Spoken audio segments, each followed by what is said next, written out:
Pace bene, masih di mea culpa, para culprit, teman-teman semua. Topik video ini adalah tentang menerima dengan sabar penderitaan yang sementara yang kita alami. Oke, saya awali dengan kisah seorang anak gadis almarhumah, usianya 15 tahun. Namanya Adalia Rose, seorang YouTuber. Tetapi yang membuat dia terkenal adalah bahwa dia memiliki penyakit. Nama penyakitnya Benjamin Button disease. Dia sejenis penyakit yang menyangkut permasalahan genetis. Tubuhnya tetap kecil tetapi mengalami penuaan. Tidak bertumbuh dalam ukuran tetapi penampilannya terlalu cepat menjadi tua. Dan ini penyakit yang benar-benar membuat dia menderita, bukan hanya secara fisik tetapi juga psikis, karena penampilannya yang membuat dia tidak percaya diri. Tetapi dia berhasil memanage perasaan, cara berpikirnya, sehingga dia dengan percaya diri menampilkan dirinya bagaimana dia adanya, yang sewajarnya menjadi beban karena penampilan buruk menurut standar umum manusia dan masyarakat. Tetapi dia percaya diri menampilkannya, menjadi seorang YouTuber, tampil di hadapan kamera dengan jutaan pengikut, subscriber. Nah, dia berhasil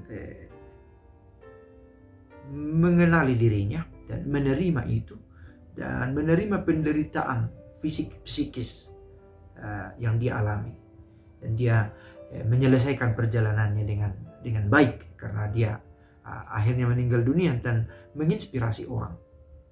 Hidupnya menginspirasi orang.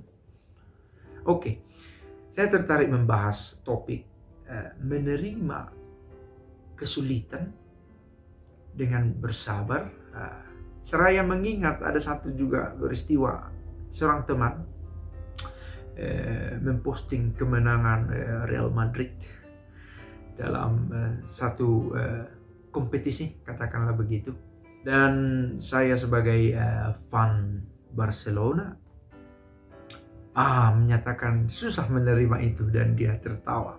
Dan saya katakan meski susah harus diterima. Dan teman ini berkata, kenalan ini berkata, kalau begitu coba buat konten tentang menerima meski itu susah.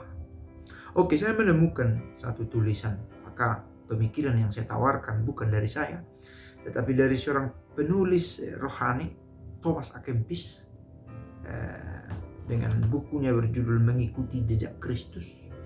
Buku lama yang beberapa kali saya bawakan dalam video. Hal mengikuti jejak Kristus, pasal ke-18. Bahwa orang harus menanggung dengan tabah hati kesengsaraan sementara menurut teladan Kristus. Oke, saya pikir kita juga punya cerita masing-masing dalam hidup kita. Ada kesengsaraan yang boleh jadi sudah membuat kita trauma, paranoid, menjadi takut berlebihan, cemas berlebihan. Ada peristiwa yang kita hadapi dalam hubungan, dalam finansial, persoalan finansial, dalam diri kita sendiri, persoalan fisik, psikis, yang bisa saja membuat kita merasa sengsara, terbebani, beban di punggung kita terasa berat. Nah, ada hal yang harus kita tanggung, oke? Tidak bisa kita ubah, tidak semua hal dengan gampang bisa kita ubah, atau sementara kita menunggu bisa mengubah, toh harus kita tanggung. Nah, bagaimana menanggung itu? Dengan tabah hati, sesuai dengan teladan Kristus. Maka ada satu tulisan di sini dari Thomas A. Kempis, "Anakku, aku telah turun dari surga untuk keselamatanmu." Kurang lebih begitu dikontemplasikan oleh Thomas A. Kempis, bagaimana Allah berkata kepada umatnya, "Duka nestapamu telah kudukung atas bahuku, tidak karena suatu keharusan, melainkan karena terdorong oleh cinta kasih." Karena cinta, maka Yesus hadir sebagai Allah yang tampak, ikut merasakan penderitaan bukan sebagai keharusan tetapi karena cinta, agar kamu belajar sabar. Bagaimana Yesus dengan sabar menanggung penderitaan, demikian halnya juga kita menanggung penderitaan yang kita miliki masing-masing. Agar kamu akan belajar sabar dan menderita kesengsaraan sementara. Tiada segan-segan. Bahasanya klasik, mengingat buku ini buku yang sudah tua dengan ejaan yang belum disempurnakan. Saya pikir menarik bahwa menyebut kesengsaraan itu sebagai kesengsaraan yang sementara. Tidak selamanya persoalan yang sedang kita hadapi sekarang ini mengganggu kita. Boleh jadi suatu waktu kita lupa, tergerus oleh waktu, atau mungkin karena kita sudah menemukan kesembuhan, obat yang manjur untuk itu. Kita menemukan solusi atau kita bisa lepas dari situasi itu karena pindah tempat, karena menemukan teman yang cocok mengatasinya, atau karena seiring berjalannya waktu. Lalu dilanjutkan, karena mulai saat kelahiranku hingga kematianku di atas kayu salib, tidak pernah duka nestapa penderitaan meninggalkan aku. Oke, Allah hadir sebagai manusia, dan manusia hidup secara negatif dikatakan mengalami penderitaan di dunia. Oke, dan Yesus juga mengalami itu, merasakan itu, bahkan puncaknya adalah di kayu salib. Kepapaan yang besar telah kuderita. Berkali-kali aku harus mendengar keluhan-keluhan banyak tentang diriku. Dan juga ada pencemoohan dan penghinaan yang telah kuderita dengan lemah lembut. Oke, ini berdasarkan refleksi dari Thomas A. Kempis. Diterima.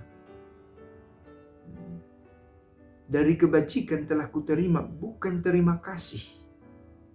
Dari perbuatan baiknya yang dia terima tidak selalu terima kasih, tetapi kecurigaan, fitnah. Dari mukjizatku, fitnah, kutemukan fitnah. Dituduhlah itu dari setan, dituduhlah itu kerjaan iblis. Dari pelajaranku, kutemukan nama jelek. Oke, artinya bahkan bila berbuat baik pun, Yesus toh mengalami kesulitan, dan Yesus melewati semua itu dengan sabar, dengan tekun, dan memang karena penderitaan yang muncul itu adalah sementara. Maka saya pikir sebagaimana Kristus telah mengalami melaluinya, demikian juga kita mencoba mengerti penderitaan kita, kesulitan kita yang sementara itu. Maka karena sadar itu adalah sementara, penderitaan itu, maka kita sabar hati menerimanya. Begitu dikatakan oleh Thomas A. Kempis. Semoga saja kita sanggup bahwa Kristus sendiri telah melaluinya dengan sabar. Demikian juga kita melalui kesulitan-kesulitan kita dengan sabar, karena kita tahu kesulitan itu sementara dan kita bisa melaluinya sebagaimana Kristus telah memberi teladan. Pace bene.